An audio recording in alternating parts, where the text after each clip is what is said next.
never forget, we lost the tournament. It was me and Johan were coaching. We were in Baltimore. We lost to Virginia Extreme, and we lost the game. And I was acting like a little baby in my mind. I sat in the corner, put my shoulders down, and I look out of the corner of my eye, and Sean and Nico, this was their team, and that whole team, there was a big hill, and they started rolling down the hill and laughing and giving high five. When I looked at Joe, and I'm like, bro, we're being babies, dude. And the reason I acted like that a lot wasn't mostly because of the loss, was because of the pressure I would put on myself. Because I know a lot of parents worked really hard to get their kids to be able to travel to a tournament. Financial pressure is a real thing. Yeah. So I would always put that pressure on me to win, to justify the parents spending the money. Yeah, to make it worth it. Yeah. You know, like I would tell kids would tell me, Coach, going to this tournament is my Christmas gift. No pressure. Right? What? So I'm sitting there like, I gotta win.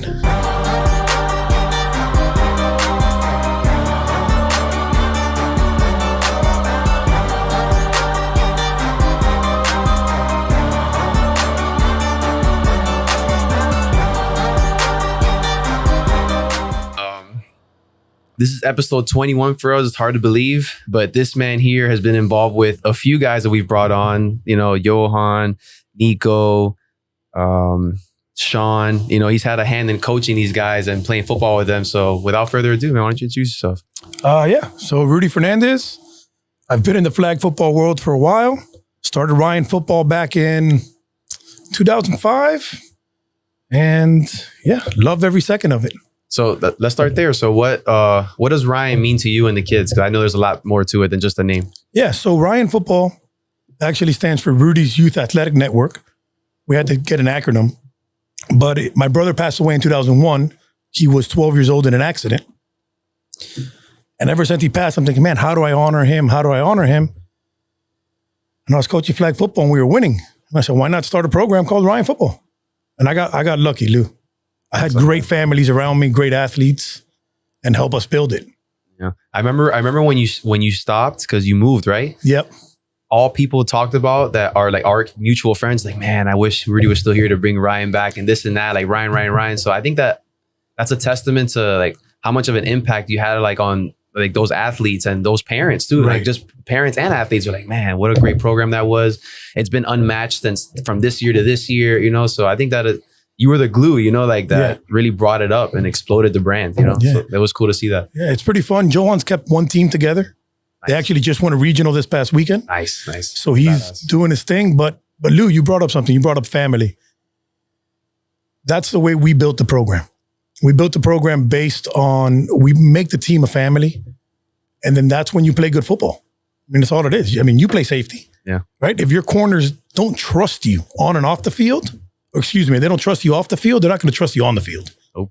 So to me, I mean, that's pretty huge. Yeah, man. I think the things that you and Johan instilled into the kids to mold them into like young men, I think that's something that I'll hear your opinion about it. I think that's something that's being lost in translation in youth sports now as they transition to high school sports is, I guess, because of the power of the cell phone and just, I don't know, I guess the highlights, I don't know what it is. I feel like some coaches, maybe it's like the lack of pay here in Florida. I don't know. Like the youth isn't being molded the right way in certain programs nowadays. How do you feel about that? Right. So it's like I got three parts of this answer. Okay.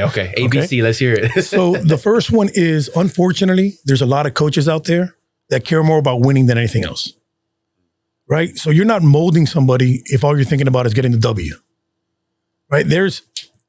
When you get to know a player and you're there for the player, that player's going to run through a wall for you. And as a coach, they know you're going to run through a wall for them. And to me, that's something we're missing right now. Everybody's recruiting and the 7-on-7 world, which you've noticed that I never jumped in. Not crazy about, but I won't get in that. Right. But it's more about winning than trying to build up the athlete as a whole person. Anybody can be athletic, but it's a little harder to be a good person and athletic. That's true. And especially now with the phones, there's more pressure to be that person. Like I feel like 20, 30 years ago, you might do something that was distasteful, but nobody recorded it. A young athlete makes one verbal mistake and like they'll blow it up out of proportions. Like look at some of these soccer phenoms that they're like embedded into professional clubs and they're teenagers, bro. Like what do they know? I saw the Neymar documentary not too long ago. Bro, like I was getting in trouble for things like, bro, when I was that age, I wouldn't have been able to handle that kind of pressure. Look at LeBron, right. You know, like you're 18 years old dealing with like grown man decisions. And, you know, and I feel like a lot of these kids, especially with money being involved with college now, they're a brand. You're not just you anymore. And I feel like it's lost on some of them, you know, but it goes back to mentorship, I feel like. Yeah. So you hit the nail on the head, right? Money involved, cell phones.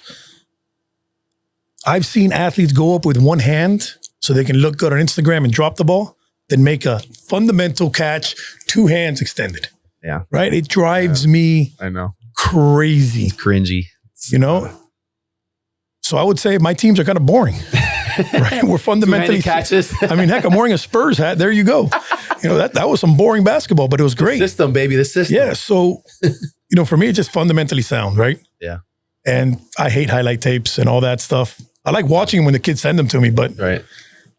That's not why we play the game, I think. I think football is one of the most beautiful things in the world. And I like watching it played the right way, whether it's flags, 7-on-7 or tackle.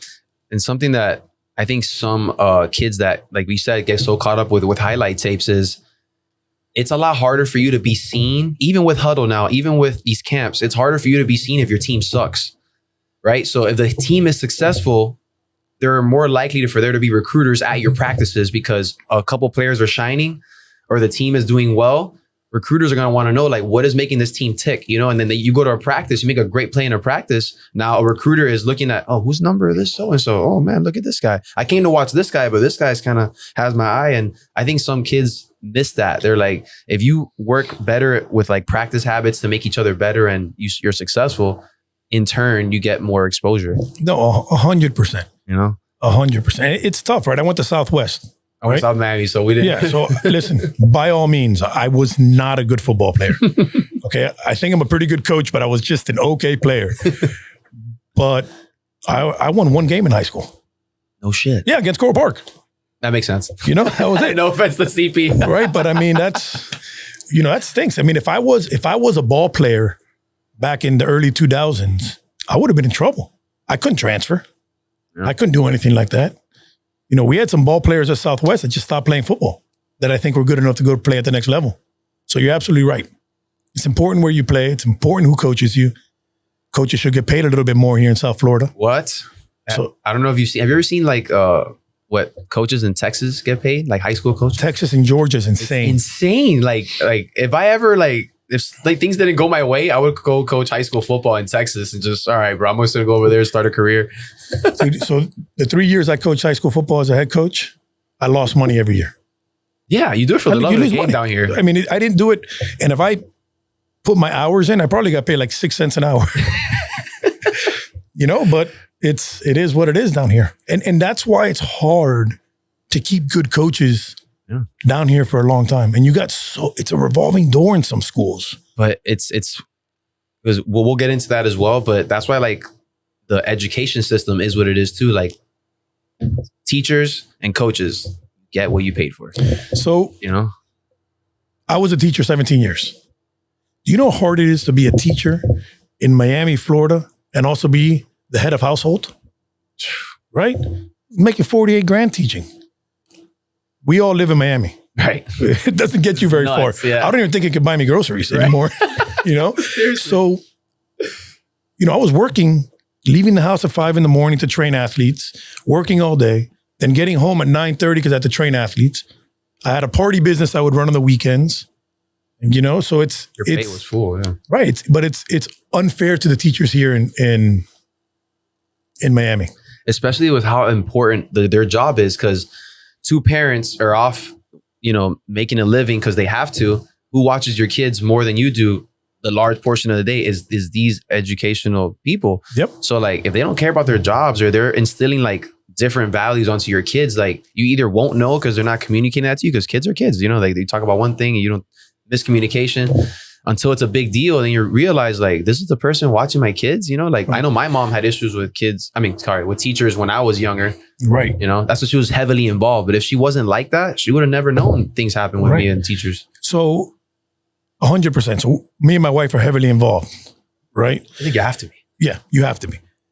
But, you know, when it comes to teachers, I've seen really good teachers turn into really bad teachers because we have to deal with so much bullshit to start off getting paid $36,000. Yeah. I went to college for 4 years and I'm starting as a teacher is 36 grand. Yeah. Really? You know how much college is? Yeah. You know? Yeah. So I think I've seen really good teachers turn into teachers, not bad teachers, but teachers that didn't care because of all the bullshit they deal with for 36 grand. Let's be real. Yeah. It's 2023. Yeah. 36 grand is not the same it was in 1980. No. Right? And it doesn't change. For some reason, the number doesn't change. Like everything else is going up and like that number just stays right where it's at. Right. I think the starting pay in South Florida is like, I don't know, 42 grand. I think I started off like at 30. Yeah. Oh, that's true. That's true. And then, like you said before, that revolving door, I don't blame a coach or a teacher for leaving that position for a better paying. I don't blame anybody for that. Because I agree. Even though that job is important, you still have to you're supposed to sacrifice your own like livelihood. So, you know, it's because the job's important. Yep. I don't blame you, you know? So, or anyone. As a teacher and as a coach, you're programmed to put everybody before you. It's just something we do naturally. It took me 37 years to figure out I got to put me first. That's it? That's it. Only 37 years. Quick. Yeah, it was pretty good, huh? But once I figured that out, I quit teaching. Shocker. I was like, oh crap, I'm first. I got to worry about me and my family. All right, let's start with this. You know? And I walked into my principal's office and said, I'm done, dude. I'm sorry. I bet they were hurting too. They're like, what? Yeah. But kids have changed a little bit. Parents have changed a little bit. I feel like parents change a lot, bro. You know, and I feel like parents have changed. And this is coming from someone that's not a parent myself, but I do coach kids a lot. And I'm constantly faced with the conundrum of where is the line between I'm telling you how to raise your kids versus me being a good coach? Because a kid does something I'm like, yo, I'm not going to allow that. I don't know who you think you're speaking to. But at what point do I just tell the kid, look, this is what it's going to be? Or at some point, do I tell the parent, hey, this is happening and I can't tell somebody how to raise their kid. No, parents suck, man. You know? I mean, parents suck. Look, so one thing I learned early on in teaching is I'm with a kid an hour a day. I can't control the other 23 hours. Right. Right. So as a coach and as a trainer, man, if the kid's a dipshit, you know, what can I do? They're going to go home and they're going to be a dipshit to their parents and their parents aren't going to say anything. Right. The ones that come to you to practice, they have respect. They look you in the eyes, say, thank you, coach. They're being raised a certain way. Right. I'm not knocking the parents for raising their kids wrong. I'm knocking the parents for not having discipline on them. Yeah. You know, and for me, that was obviously money, but the way kids were acting was the beginning of the end for me, you know? I'm sure. And at what point in your teaching career did you see that? Was it like halfway or only towards the end or most of it? Do you remember? So I would say in the middle. Oh, so it was half good, half bad. In the middle. Yeah. So I would say around 2012, 2013, I was already like, man, I'm not sure this is for me. Yeah. You know, kids were different. You know, you discipline a kid. You know, they ran a lap. Well, you can't use that for discipline anymore. Oh my God, don't get me started on what you can do. So I still coach, right? I coach my daughter's 12U girls team. One of the best teams I've ever coached, by the way. Lucky me. But they know the routine. I don't say anything. I say, hit the line. You know, and I got great parents that don't care on that team. But if you didn't, kids are getting softer. I have a word for it that I'll tell you off air that I don't want to say here, but kids are getting softer. I love kids. Yeah. You know, I love coaching. I tell my wife all the time, if I find $1 million on the side of the road, excuse me, $1 million's not very much anymore. Yeah. Let's go with $1 billion. If I find $1 billion on the side of the road, I'll go teach. And I won't charge a penny, but I can walk away whenever I want. Right. You know, that's the key. Yeah. You know? And it goes back to like, you get what you paid for thing, man. And I really do think if the salary was a certain number, I think people that really enjoy teaching would be in those important positions. Like there'll be better counselors, better teachers, better coaches, and they would mold the youth in a certain way that would help society, the city, you know, whatever state you're in general. But But I think the system is set up that way on purpose. But that's a whole other podcast. That's a whole other podcast. And before, I'm not going to get into that. Yeah. It's just Yeah. So Southwest, you said you guys won a game. Yeah. So what was your mindset? You wanted to play college ball, or you just winging it, or what? What was your mindset in high school? So I've always been pretty realistic. Okay. I didn't play my senior year. What? I didn't play my senior year. It was after my brother had that accident. Oh, okay. And I was just all messed up in the head. I hear you. I just wasn't in the right headspace to play. But I was a realist. I realized my 9th grade year, I was like, I'm not that good. I just like football, Okay. And I got to see at Southwest and at South Miami and at Coral Park, back in those days, we didn't have the best coaching. Yeah. So I got to see what bad coaching was, in my opinion. And I kind of used that as fuel. And I'm not knocking the coaches. The issue was they were getting paid, $1,000 stipend. They were just a teacher coming to do it. Yeah. Yeah. But at South Miami, I graduated 2010 and it was no different, bro. The coaching was bad. You can tell they were just there, just going through the motions. I've mentioned in other episodes, like I would do drills, and my position coach, which was also the head coach, unfortunately, was like verbally abusing me, like telling me like, "Oh, you're not gonna amount to shit. Like you're not gonna do anything." Da da da. I'm like, the fuck is? I'm not supposed to be getting. I'm supposed to be getting like positive reinforcement. You should send them an email. Write a letter. Yeah. I'm angry with you. Exactly. And then now with the way the rules are, I'm like, these people wouldn't have made it. These coaches would have been fired immediately. So there's a thin line on that rule, though, right? Because I'm gonna jump into that. Okay. Because we've kind of lost fighting for a position. If you're a freshman and you're getting beat up by a senior, you shouldn't leave your school. Oh yeah, you should grow. You should grow a pair. Yeah. Man up and either beat him or get ready for the next year. Yep. So we're losing, I feel, that competitiveness, right? The coach was hard on me, I'm going to another school. Yeah, they want coaches to like guarantee you a spot. That defeats the purpose of sports. Yeah, it absolutely does. And I think that goes back to the parents too. Like if I'm sitting down with my kid and he's a freshman, like you said, and someone beat you out for the spot, it's a good program. Why leave? But if it's a situation like I was in where, because I played flag football sometimes, right, I was being benched because I went to like a money tournament or something in high school, or just because I didn't go to like an optional thing, which we all know is not really optional in sports. You would beat me in those money tournaments when you were like 17, but go ahead. And that stuff came at a price, and if it's a situation where the coach, it's like a personal thing, I suggest you guys should get out. But if it's like you said, you just lost a spot and you can get better throughout that season, why not stay, Yeah. That transferring is causing a lot of... It's just a little bit too much. Yeah. Right?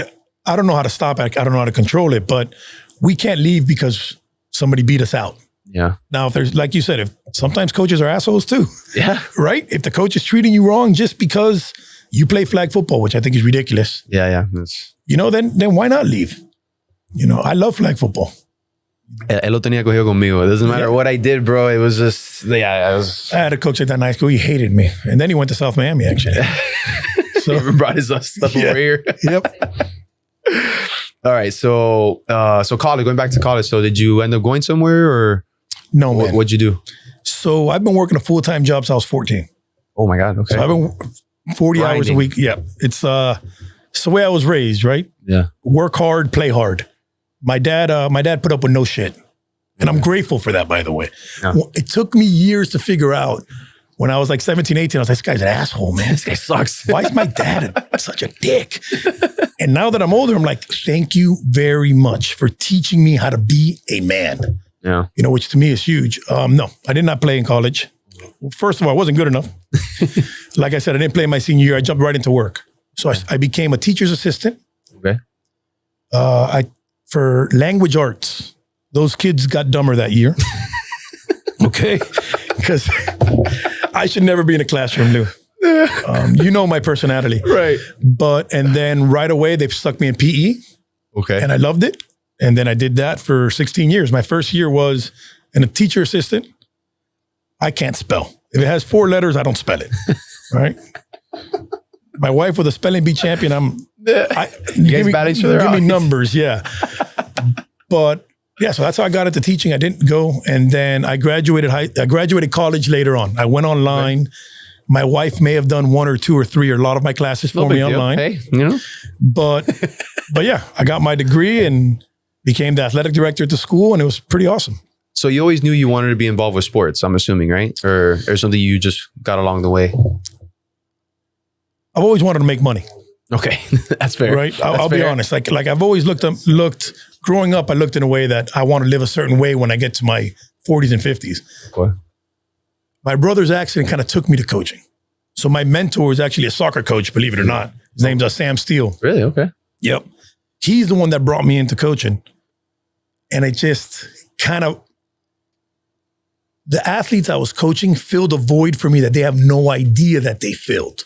That's amazing. You know, they have no idea. And hearing this, I probably never told them. But I was the lucky one being able to coach at that time, losing my brother, working 40 hours a week. I felt very guilty that I didn't spend enough time with him. So coaching filled that void for me.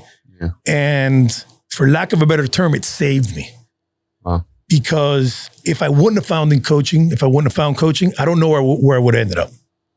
Right? There was a crossroad for me. Yeah. It was either go down this path or go down the wrong one.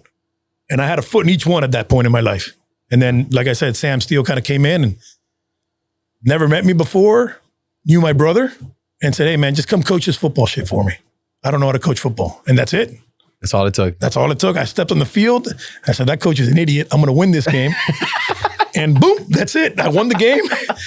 And I was like, well, I love winning. You found your calling and you won a lot. Right. We did a lot of winning. Still doing it now. I like the impact that, get to make positively in a kid's life and relationships. I've made a lot of great relationships through coaching. That's awesome, man. And then you touched on something there that I actually wanted to bring back up. And I want to ask you also too. You said that you got something in return from those relationships that the kids might not know to this day. Hopefully they watch this. Right. What is a lesson you might have learned about yourself or about life in general from coaching that you that light bulb didn't go off until you started coaching or something like that? If you can remember one. So the one big thing that came to me is how resilient kids are. Kids are resilient. Parents need to realize that. Coaches need to realize that. But what I learned is how resilient kids are. And I learned that if us as adults were as resilient as kids, we would be in a better place. Right? You can give kids anything and they figure it out. The problem is the parents and the coaches sometimes don't want to either challenge them, and the parents are like, oh, I don't want Johnny to run too hard. But the resiliency that kids have. Man, Lou, I was a dick when I first started coaching, man. Okay? I still might be, right? I don't know. I think I've gotten a lot calmer over the years. I'm a better coach now. I watch a lot of Ted Lasso. I love that show. Yeah, me too. Me too. I say all the time to the girls, be a goldfish.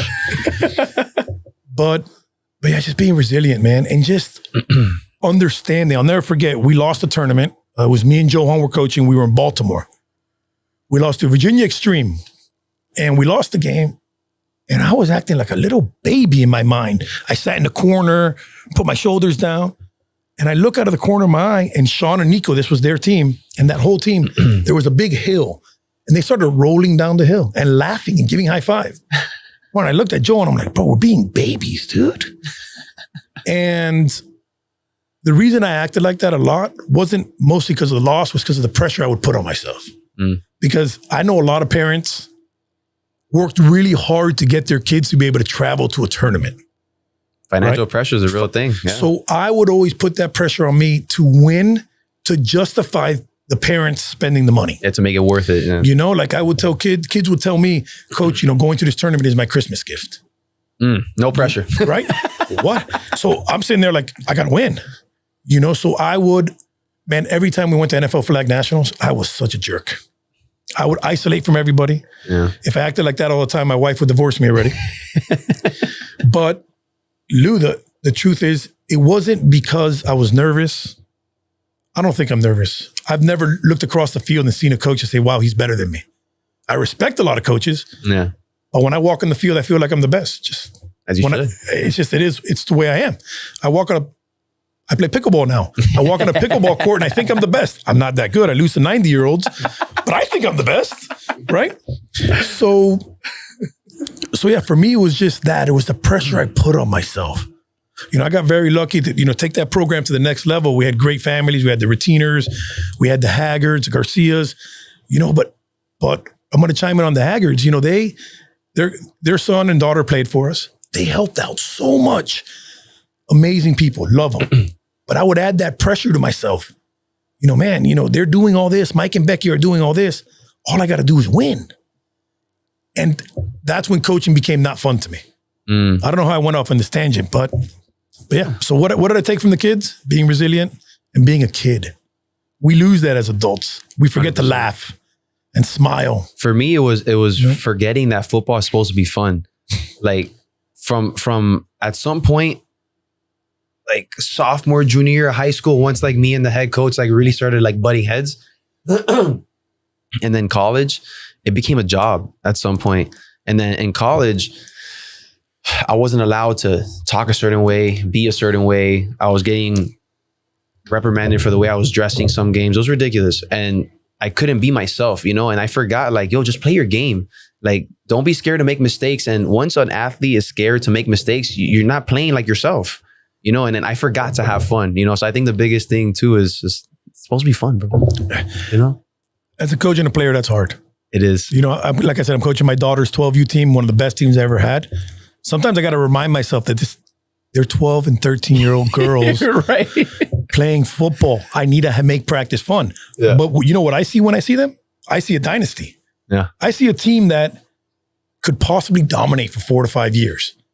So I got to remind myself, it's fun, Rudy. Stop being an asshole.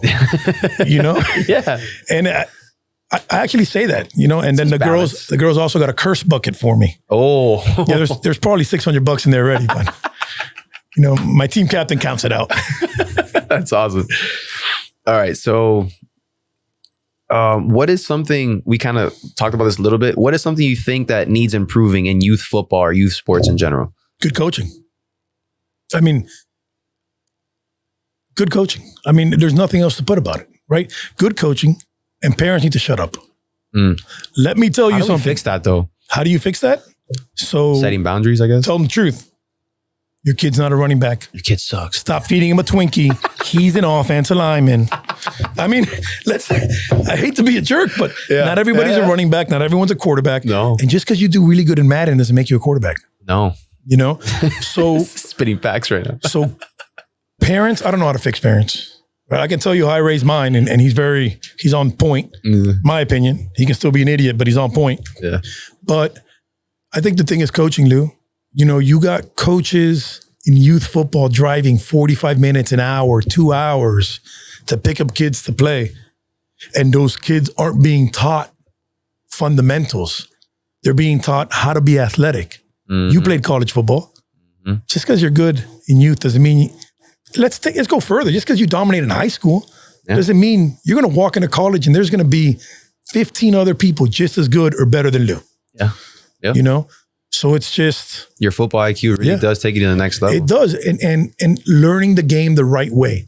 So I got to coach. I coached in Sunnyland with Johan, my buddy Patrick Webb. I think Haggard, Dave Charlton, a bunch of guys. We dominated. I don't think we lost the game the whole time from 10U to 14U. I wasn't with them the last year because I decided to coach my son at another park. They didn't have my son's age at that park. We didn't lose the game. And people were like, oh, you got the best athletes. I said, no, we don't. We have the best coaching. Our head coach was Haggard. Fundamentals was huge. He didn't care if you were the best player or the worst player, or as all us as coaches, we treated everyone the same. And that's why I think a lot of those kids are successful on and off the field. Yep. And we're at a point now, Lou, where even in youth football, you can leave now in some leagues up to week 3. Right? That's the kind of message they're sending. Like, look, this is how high school is. So this is how you can be in youth too. It's like, it's trickling down, like all the way down to. Shit, my son played offensive line for 2 years. He was like, Dad, I'm a receiver. I'm like, no, you're not. You're an offensive lineman, boss. Get off the Twinkies, and he's grown and now he's a receiver linebacker, but put his little ass at offensive line. It is what it is. You got to earn that shit, man. But daddy ball's a big deal. Mm-hmm. And just shitty. Oh, let's talk about that a little bit. So there's a lot of programs. I was part of one when I went to Tamiami where the coach's son automatically gets a starting spot. And to this day, I have football dads that come up to me like, yo, this kid sucks, bro. And he's the quarterback. That's such an important position. Or this kid is playing this. And that's our weak link. Like, and what can we, like the coach, like, I hate coaches like that, man. Like, I really do. Like, you're sending the wrong message to your own kid and to the team. Like, you're prioritizing your kid's ego or like coddling his feelings or her feelings in other sports over the team's success. And it's everywhere. Like, it's not just in football, it's in other sports as well. And I hate that. No, 100%. And, you know, I always tell people this story. I was coaching my son. My son's name's Ryan, named after my brother. I was coaching Ryan at a tournament. We were actually playing Red Zone, you know, from here in Miami. My son didn't play 1 second in the game. He didn't play 1 second. He didn't go in. At the end of the game, he's upset and crying. I said, just suck it up. We lost anyway. I said, you didn't match up against them. They have very fast athletes. Yeah. You don't match up, you don't play. You know? His grandparents were there. My wife brought her family. You know, my mom's mad at me. How do you bench him? He was playing like shit in the semifinal. Why does he play championship? You know? I mean, it is what it is, man. Yeah. You know, and then as coaches, so I'm going to just talk flag numbers, right? There's 10 kids on a team. I owe it to 9 other kids and 9 other families to try to be as fair as I can, right? If my son or my daughter were quarterbacks, I wouldn't coach them. I would not coach my kids. It's tough position, man. It's just because you're always going to get that. Yeah. One of the best quarterbacks I've ever seen was Carson Haggard, played Ryan football, went to Gulliver, he's over at Tulane. I would hear people in the background saying, oh, he's only accomplishing that because of his dad. Kid was the hardest working kid I've ever met. And that would piss me off. So if my kid was a quarterback, I wouldn't coach him. Just because what I saw, you know, Carson go through. Of course. You know, and by the way, it didn't affect him. But, you know. I think that's something that happens. I think that this what I'm about to say has always been a thing, but I think now because of social media, everyone likes to move their thumbs around. People, parents, right? They villainize other people's success to their kids. I don't know if they do it on purpose or not. And then they coddle them on their shortcomings. I think it should be backwards. I think you should tell the kid, look, you need to get better at this right now. But that person is not successful because things are being handed to them. It's because they worked really hard for that, you know? And I feel like that's being lost a little bit in translation. And if that message isn't sent right, we see the effect now. Like there's more prima donnas. Like some kids are like, the work ethic isn't there. Practice habits, that fire and intensity, you know, it's being lost a little bit. It's being lost. Have you seen on Instagram and YouTube Baby Grunk? No. Go look him up, dude. His parents are like selling the kid, right, as a football player. The kid might be good, might not be good, but we don't never get to see him actually play. You know? Yeah. I've seen him play flag on videos, but not tackle. It's just like, what are we talking about here? Yeah. Shut up and play football. How about in youth sports? Like you declare you picking your park, like. Have you seen that? And they hold the thing up. I'm playing for XYZ Park. Oh my God, man. When I grew up, you know where I played? The closest park to my house. Right. Because my mom said, walk your ass to practice. Right. All right. That's what I got. I would walk like an idiot. My helmet and shoulder pads, you know, go get killed. With a face mask I didn't want. I had like a lineman mask. Yeah, go get killed by the coach, you know. Rudy, why are you so tired? Man, I walked over here, coach. You know, but it is what it is. One thing I do like, one change that I do like about youth football though, is the weight thing. So the kids don't have to cut weight anymore. So for those of you that don't know, like when I played youth football, if you didn't make a certain weight, there was kids like running in like trash bags, like trying to weigh in at a certain weight just to be able to make it. And they're like wrestlers or fighters after trying to weigh in. They're like malnourished. They're like dying. At least now the lineman can be a certain weight. There's no cap on the weight because there are some big kids for certain ages. Right. But the skill players have to be a certain way or whatever. So I do like that rule change. I think that's a great rule change. Because imagine you're a big kid, but you're playing like a year or two up. Yeah. That's a big difference. Dude, I was that kid Saturday morning running with trash bags and a rock under my tongue. A rock? So I would spit more. What? Okay? Because my little fat ass had to make weight every single week. And I would tell myself, right, at school, I'm like, dude, don't grab the pizza, grab the salad, don't grab the pizza. Oh, I grabbed 2 slices today. You know, I'll run with that trash bag. I'll suck it up. You're like, whatever. Doing sit-ups in the car with the heater on, you know, but it is what it is. I wouldn't change it for anything, though. I've heard a lot of stories. Never the rock, though. Yeah, man. Put a rock under your tongue and you start spitting. I'm sure it takes horrible. Every Saturday morning, I had to lose at least 5 pounds. Every Saturday morning. All your water weight gone. Every Saturday morning. And then my God. I would get yelled at if I didn't play well. Right. All right. So we actually haven't talked about USA at all, man. You guys were sitting in front of a gold medalist for 17U, 16U? 17U. 17U, man. I personally got to watch their championship game against Japan. That was awesome. Yeah, man. Congrats to you guys. Thank you. I don't know if you guys know, but my man Lou here was starting safety for the men's team, dominated, had a pick that got called back on a shitty call, but two calls there hurt my soul. Oh my God. That was a horrible call on the pick though. I know. I barely touched his shoulder, but whatever. Yeah, it is what it is. International rules. Doesn't matter. You won. You're a gold medalist. Hey, we won though. Who cares? You know? Who cares? So let's talk a little bit about the USA kids, man. I got to meet some of them. Great kids. So what's it like trying to get a bunch of kids that it's not like Ryan where it's your own like farm system, if you will. Like, what's it like having to get that chemistry down in like 2 camps? You know, is that challenging for you or was it pretty, was it easy? How was that? I thought it was pretty easy. Yeah. It's 17U, right? They know the routine. And we had arguably, in my opinion, the best 17U flag players in the country. They fell right in line. Okay. They knew you're playing this position. Okay, coach. One of our receivers is an amazing corner and tackle. Really? Oh, we put him at receiver, didn't play corner once. Really? The kid didn't say a word. Yeah. Because he's like, so at that age, man, we had a lot of chemistry. And that's something that Johan and I are good at. They're 17U. I'm not going to be strict and we got a meeting at 9:00. Right. It's like, hey, don't be jackasses. Relax. Listen to music. They did a bunch of rap battles. I hope they play football because they suck at rapping. But it's just, that wasn't the hard part. Yeah. The hard part with us wasn't chemistry. It was keeping them focused and playing hard. Because think about this, right? 15 is still 15. Girls can go off and play college flag football now. Yeah. Men, all of you guys playing, you're not going to go play college football anymore. You guys are done. Yeah. Right? Flag football is your sport right now. Yeah. Right? As a 17-year-old, all these kids are getting looked at by colleges. Yep. They're going to 7-on-7. They're going to camps. This is the fun part. Right. Let's go play flag football with Team USA. We made the team. We're going to have a blast. Right. So the conversation wasn't chemistry. The conversation was, hey, you're here. You earned this. We need focus for 3 days so we can win this damn thing. I didn't think of that. That makes sense. Yeah, that's the hardest part. It's like 3rd or 4th in their priority. Right. It's like can't blame them. I mean, listen, if I'm our safety was Jalen, also a receiver. And if I was that kid, I wouldn't be so serious about flag. I'm going to go play college football in a year. Yeah. It's becoming a business. This is the fun part. Right. So that was the challenging part. We say, guys, dial in. So me and Johan had to be a little bit more lenient just so they can dial in. I know that sounds weird. No, it makes sense. But that's what makes you and Johan good coaches, man.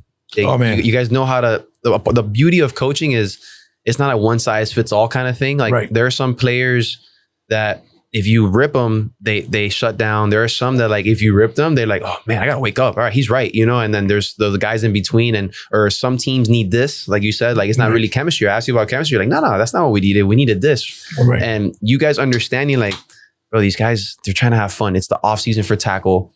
This is not like their main priority. I didn't even think of that. That's very intuitive of you guys. Yeah. Johan and I make a good team. Yeah, you guys do. I like how you guys balance each other out. Yeah. So I met Johan through my wife's cousin's boyfriend. I met him at a party and I was like, dude, where'd your big ass come from? I mean, everybody was my height. And look at him. I'm like, where? And he's like, oh, I do this. I play flag football. I'm like, hey, dude, I need a coach. Can you come over? I was like that off yeah, just right there on the spot. He was like, what? I go, dude, I just lost a coach. I need a coach. Can you pass a background check? He's like, of course.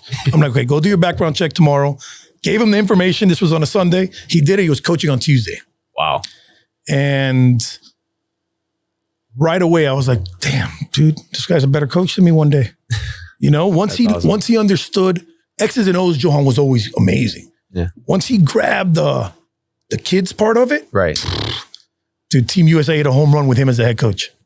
He's sure. Kid special. He's a grown ass man. He's special. Yeah. I still look at him as a kid. I know it sounds crazy. I'm only 4 years older, but I get it. He started coaching with us when he's 18 years old. Yeah. Yep. Damn, time flies, bro. Yeah. Yep. So let's talk a little bit about being an entrepreneur, man. So talk about so what do you do now? So right now I'm in the mortgage business. Okay. It's amazing. It's amazing because I can control how much I make, depending on how much I work. Is it my last stop? Definitely not. It's just a step to where I want to go. I want to be an entrepreneur where I don't have to answer to anybody. Nice. I still have to answer to somebody. We all do, yeah. Right? To some level. Listen, I'm always an answer to one person. Maybe, let's say 2 people. God and my wife. Right? It is what it is. Makes sense. Right? But the truth is, I don't want a boss. You know, I got a bunch of things that I'm working on in my head that I'm starting to put on paper. That's the goal. But right now I'm in the mortgage business. And right now I absolutely love it. And maybe in 5 years, I'll never do what I want to do and I'll stay in this business because I love it.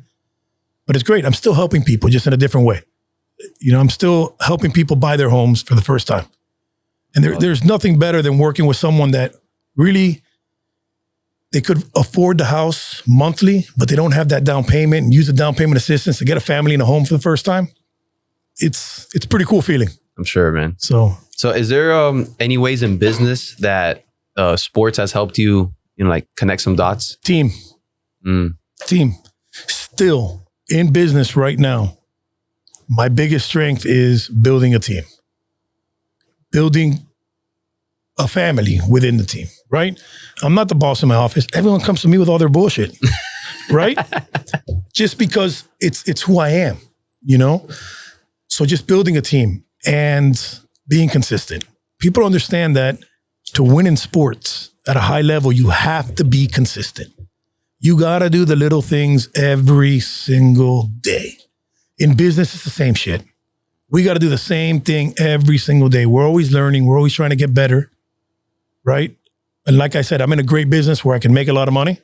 I'm also in a great business where I can have a lot of time. You're right. And forget to make money. Like I just fished for 5 days in a row, right? That's awesome. Awful for my business, but I had a great time. So it's just... Quality of life is a real thing, bro. Yeah. Balance. No, but I agree. That's my hardest thing is balance. Same. So my hardest thing is balance. I've gotten better at it over the years, but when I have too much balance and too much free time, it bothers me. Because I don't know, why am I not being productive? Yeah. Why am I not being productive? My family would be like, hey, laugh, relax. It's almost like a guilt. And I'm like, well, I can't really relax because I know there's out there people working harder than me right now. So why am I not outworking them? And whether it's coaching, whether it's the mortgage business, it's the way we're wired as athletes. Yeah, man. I can relate to that. We're about to go on our first vacation this year. Okay. And I didn't realize that my girl reminded me today. She's like, the last one we went on was December. I was like, no way. 7 months? No way. And I didn't realize until I had a drink yesterday, the first time I touched alcohol in 7 months. And I'm just like, I've been grinding that hard that 7 months just flew by like that. You know what I'm saying? So I think for me, like you said, it's like a guilt thing since everything's up to me into input, output. I think sometimes I go too far into the input and I don't think, hey, bro, it's okay to relax on a Saturday or a Sunday or, you know what I mean? It's hard, man. It's tough to turn it off though. And what happens is you don't want to lose that edge. Right. Right. So I will tell you that I feel guilty of the way this year has gone, 2023. Really? Yeah, I do. Because I feel like I lost that edge and it's killing me inside. Right. Because I let a lot of different people get in my head. You got to relax. This is what's going to happen. This and this, this and that. That's not the way I'm wired. No. I'm dying to get home, man. Yeah. And I'm disappointed in myself because I know better. So I need to make that switch. Right. And as an athlete, it happens, right? People have bad years. Yeah. So I'm looking at it as an athlete man, I kind of fumbled the first half of this year. So it's tough. So I'm a little older than you, so I'll give you some advice. Talk to me. Always make time for your girl. And when you guys have kids, always make time for them. When my kids were between the ages of 1 and 4, maybe my son 1 and 5, I focused more on other people's kids than my own. And I lay down with that every night when I go to sleep. Right? I was coaching. I was doing this, doing that. I abandoned my wife. I didn't pay attention to my kids. So what I tell younger, ambitious people is time block, and in your time block, put your family in there. Because if you don't, you're going to forget about them. And I'll tell you, I got an amazing wife, but the truth is I can never get that time back. I lost that time with my kids. Yeah. And when I realized that I'm holding up championship trophies, damn, I'll give up every single one of those championships to be there from 1 through 4, So that's just my little I hear you. thing is just someone that's done it and had that experience, and it's a shitty feeling. Yeah. You know? And I'm sure it happens to people that are lawyers and doctors and everyone else. You know, not just coaches and what we do for a living. But I know it sounds crazy. Put your family on the schedule. I put my family on the schedule. No, it makes sense. If you don't prioritize something, it'll fly by. Yeah. It was just like there was at that same party I was at yesterday, there was people there that I haven't seen in almost a year. And I couldn't believe what they were saying to me. I was like, there's no way I haven't seen you in a year. And just work just takes up your time. Yeah. It's unbelievable. It's true. You got to prioritize. If you don't put like your loved ones first for something, it'll just fly by. Yep. 100%, man. So if you can travel in time and talk to your younger self, even though you kind of just answered it, but we'll do another answer. What would be advice you share to yourself, to younger Rudy, besides what you said? That's a great question. Actually, I stay up at night thinking about it. If I can go back and tell my younger self one thing. Buy property. No, just kidding. I got lucky. I bought my first property at 21. Oh. But if I can go back, be myself. Be Rudy Fernandez. No matter what. Don't try to be someone else. And that happens. I wasn't the only one, right? I'm sure it happened to people in this room. I'm sure it happened. 100%. You try to be someone else. You try to be cool. You try to tone down. Mm-hmm. You know, people would say, Rudy, you're rough around the edges. I don't give a fuck. I'm rough around the edges. Yeah. You know, it is what it is. Yeah. You know, and I tried to change who I was for other people growing up when I was younger. Yeah. If I can go back in time, that's what I would change. Just be myself. All I got to do is be good enough for me. You know, and you know what's funny? That sounds simple, but it's actually really hard to be in a room with people that, and it's our instinct to conform to others. It's just the way we're wired as human beings. And it's hard to be yourself when it's the opposite of what the vibe is, you know? So it's easier said than done. Yeah. It's extremely hard. Yeah. And peer pressure is not just drinking and drugs. Yeah. Peer pressure is your style. Mm-hmm. I was a jackass, dude. I wore a red shirt. I wore a red backpack. What? Why did I have my parents buy me multiple backpacks? Why did I go to work for a backpack? You know, it's like, So just be myself. You know, it's hard. Like I'm raising 2 teenagers now. And I told them, be yourself. And I watched them act different. Yeah. Now I'm not going to tell them anything. I'm going to let them learn. Right. That's the only way. The only way you learn is to feel. I ask kids all the time, whether it's soccer or football, because I train both, and I have them on social media. Guess how many posts they have? How many? 0.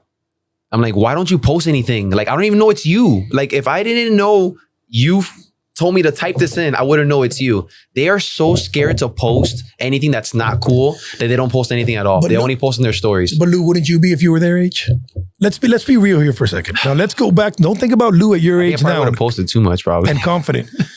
I would have posted too much too. I would have posted too much. And thank God we didn't have social media when I was growing up. Thanks, same here. Because I might not be a teacher. Okay? All right. But think about this, right? I got a daughter, right? My daughter does not have social media. But what if she posts something and then 3 little girls call her fat? Yeah. They're scared because kids are assholes to each other. Cyberbullying is a real thing. You know, you post something and you've put on 10 pounds. I'm like, I don't care. Yeah. You know? Yeah. My friends remind me when I gain 10 pounds, but it's funny. Yeah. You know, but think about that as a kid, man. We care so much as children of what other people think as before adults, what we think, even as adults. Yeah. Like I said, 37 years. I respect you and I respect everyone in this room, but in the big scheme of things, I don't care what you guys think about me. Yeah. Because I know I'm always going to give you Rudy. Yeah. You know, and like I said, it's been... And it takes time to get there. It does. But when you get there, it's an amazing feeling. Facts. It really is. It's and liberating. you know what? For the last 7 months, I've lost that feeling a little bit. You know, I've been kind of trying to figure out my place in the mortgage world. But now I got that place. So the mortgage world better be careful. Yeah, I think we are. I'm going to build that Ryan football dynasty in the mortgage world. I believe it. You know? I believe it, man. So before we head out, do you have any advice for young viewers watching, like high schoolers, anything like that, on the cusp of college? Learn how to manage money. Wow. Yes. Learn how to manage money. Because you're not going to learn in high school, guys. You're not going to learn in high school. Please learn how to manage money. You know, kids go off to college. Kids on scholarship throw away every cent they have, right? Yep. On stupid things. Right? You really need to go to Uber Eats, boss, when you got free food in the cafeteria? Let's think about this for a minute. All right. You really got to go to Starbucks every day? You know? Money management is big because the money tree ends, right? The money tree is your parents. Then if you get a scholarship to play a sport, that's your money tree. Yep. But you're going to get punched right in the face when you have to graduate. Yep. So it's just money management, understanding, you know, if I work for these $10, where is this $10 going to get me? What is it going to get me? You know? And that's just, to me, it's huge. I wish I could talk to athletes about money management. I just can't, because I'm not their parents, you know? And what if I tell them something their parents are doing the complete opposite? Then I'm making their parents look bad. And that's something I would never want to do. But for me, Lou, all you young guys, manage your money. Learn how to manage your money. If you're still living at your parents' house, save 30% of everything you get. You get $100, save $30. It works. I started doing that at 14. I bought my first house at 21. You know, we had our second house at 24. Amazing. You know, and it's just manage money. You know, that's big. That's big. And man, you young athletes out there, if you need advice on managing money, call me. Call Lou. We'll help you out. I'm not going to charge you anything. I don't want your money. I just, when you buy a house, call me. You know? But that's it, Lou. I mean, that's the biggest. You know, we can go ahead and we can talk about girls, drugs, drinking, blah, blah, blah. But one of the biggest things I've seen is kids struggling when they graduate college because of financial reasons. Yeah, real life hits you. It's a real thing, man. Oh, real life sucks, dude. Yeah. Adulting. Yeah. But man, thank you so much for having me. No, thanks for coming, man, honestly. I had a lot of fun. I really appreciate it. Thanks for the laughs, man. Yeah, no problem. That's kind of what I do. Yeah, bro. So guys, please make sure to subscribe, like, and share. Like Rudy said, contact him or myself if you need any advice on anything, whether it's football, finances, buying a house, anything, contact us. Peace.